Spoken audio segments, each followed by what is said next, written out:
Mayna, a young lady tired of the traditional way of working in a company 9 to 5 just to afford her bills, decides to live a simpler life by moving to countryside in a remote village, working as a bathhouse attendee. The accommodation being offered free as a perk, she starts enjoying her simple life when she starts experiencing horrifying paranormal events, being hunted by a deadly ghost. Hi folks, I'm R, your narrator. Oh yeah. Thanks to the courtesy of Lopil for making this badass fan art, I look a lot cooler than I do in real life. You can check out their amazing work on YouTube, link in the description below. Also, keep in mind that this video will have spoilers as always, and with that said, let's begin.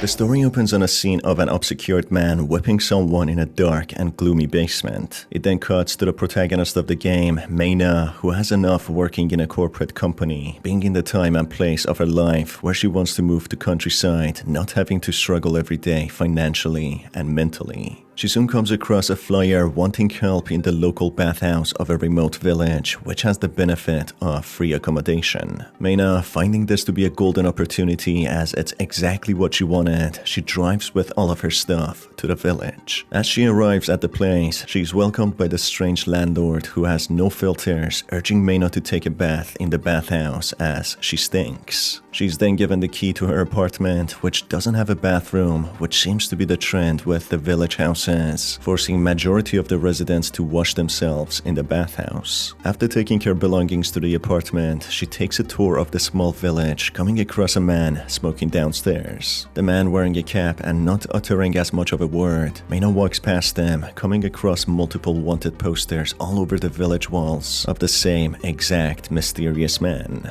As she tries to go back and identify him, she notices how he has vanished, making her second guess herself if who she saw was the man on the posters, as why would the townsfolk simply ignore him and not report him to the authorities. Moving deeper into the village, she encounters the temple and the monk, who is equally as strange as the landlord, welcoming Mayna in a strange manner, calling her the new one. He urges Mayna to get blessed as he senses a presence following her, which gives Mayna the creeps. As Mayna has enough meeting peculiar strangers, she goes to the bathhouse to meet with the landlord and get instructions of what to do in her new job. The landlord informs Mayna there's not much to do in the bathhouse and any new instructions are written on the whiteboard before Mayna starts her shift. As the landlord leaves and Mayna starts accepting customers, a radio announcement reports on a 29-year-old missing person from the village who has last been seen speaking to an old woman in her 60s. After some time of no customers, Mayna decides to take a short nap when she is suddenly awakened by a loud scream from a customer who came in earlier. Checking on the customer, he reports on seeing someone creepy in the sauna, which Mayna subsequently checks, not finding anyone. The man soon leaves as a result, who looks terrified of what he thinks he had seen.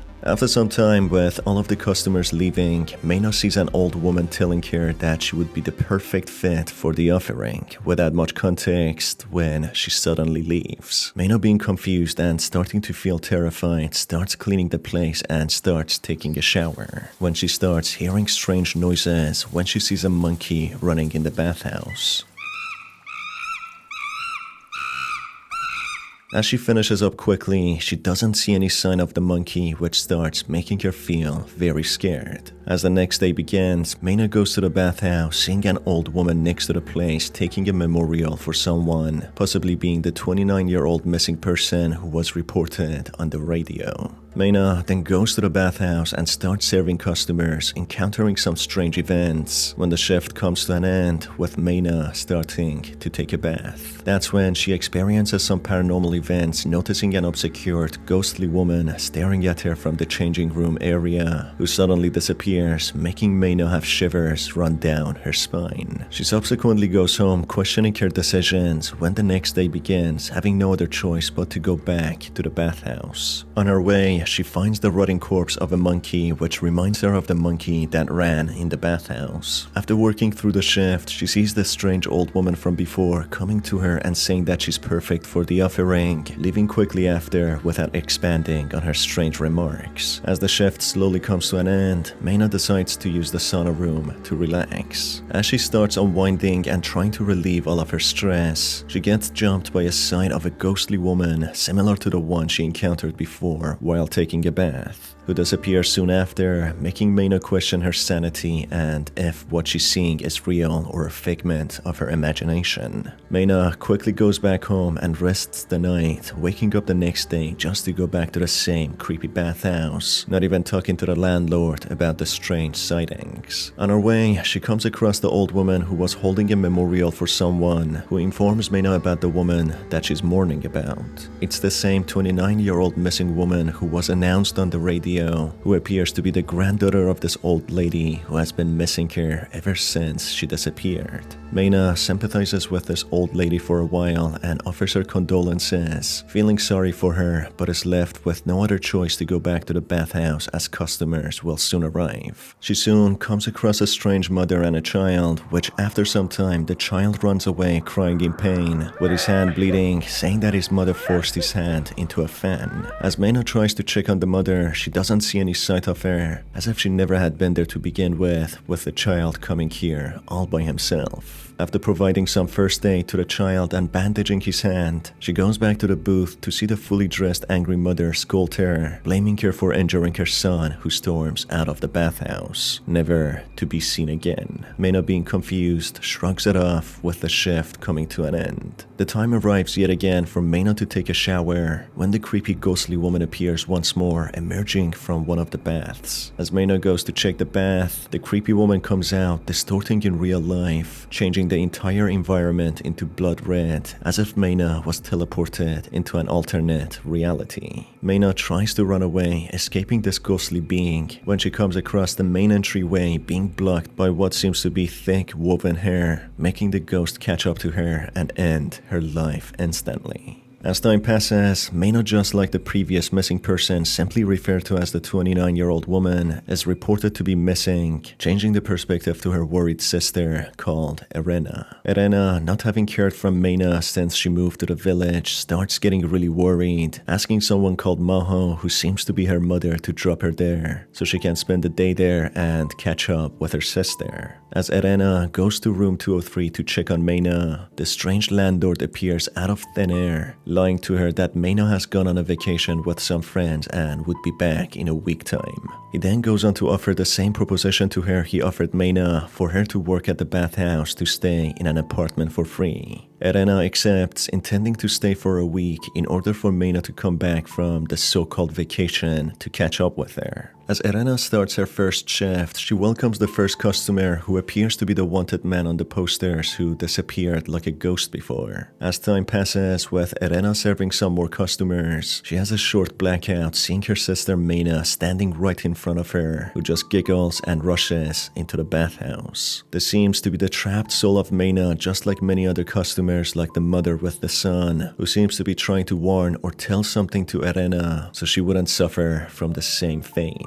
As Irena goes to the bathhouse to check on her, she notices it was a different person, with Irena seemingly imagining her sister. The customer informs Irena the water is cold, which makes her to go on to check on the boiler. On her way, she encounters the grandmother of the 29-year-old missing woman, who warns her about this place, that she should leave before it's too late. This old lady soon leaves without much explanation, which makes a curious Irena follow after her just to notice that she's vanished in thin air. As Irena refills the boilers to heat up the water, she goes to the bathhouse to inform the customer, when she doesn't see her anywhere, instead seeing her sister Mena standing still in the sauna room, staring at the wall. As Irena tries to confront her, Mena runs out of the bathhouse and vanishes with no sign of her anywhere. Irena, getting the creeps of this place, rushes back to her apartment when she notices the floors under her mattress are tampered with. Removing the floors, she finds a newspaper article reporting on the 29-year-old missing woman, who is revealed to have been known as Yoko in Nokobo, who was last reported to have visited the bathhouse before disappearing, revealing maybe that's why the bathhouse is haunted.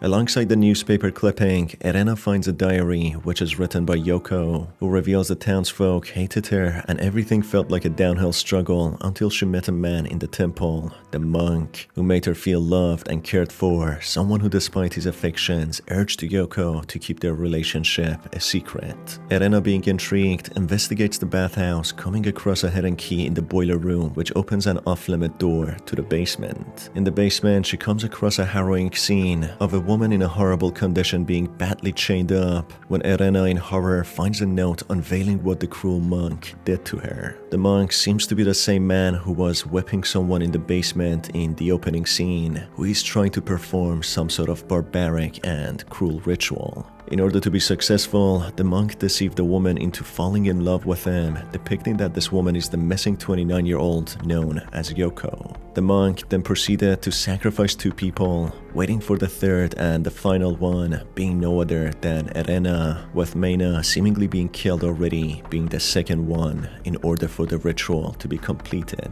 Irena soon finds a book labeled as the summoning of Obom, a yokai in Japanese folklore who is the spirit of a pregnant woman who has died during childbirth. Therefore, the ghost who has been hunting the bathhouse and killing the bathhouse keepers is an Obom who has been summoned by the sinister monk. He seems to have made a deal with the devil, and the only way he could be released is by sacrificing 3 women chosen by the Obom. Alongside the scattered papers and books conveniently placed for us to figure out the lore, a note by the landlord is found who explains how he was manipulated and forced by the monk to lure a woman into the village to work in the bathhouse and die, so that the curse can be lifted. The landlord seems to want out and not wanting to be a part of this, but as he's scared for his own life, he obeys the monk and does such horrible deeds.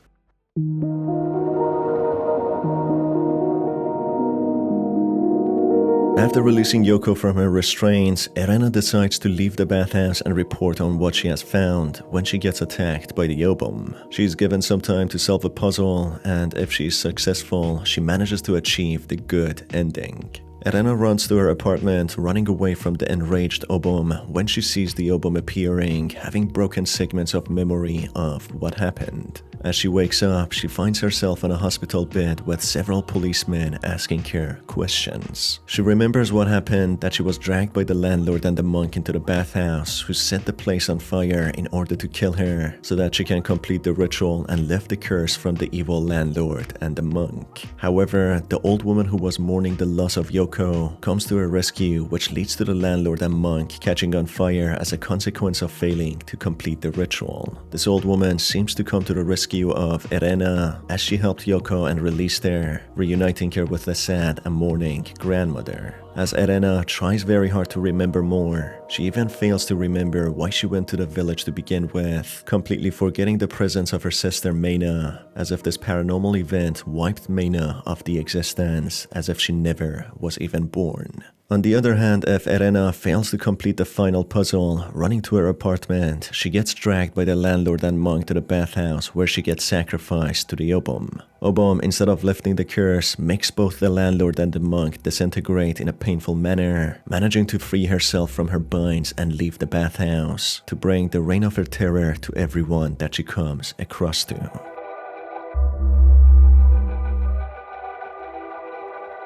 And that's it for the end of this video, folks. If you enjoyed it, you can stay tuned for more by hitting on the subscribe button and the notification bell. It's been your host R. Until the next video, have a fantastic day.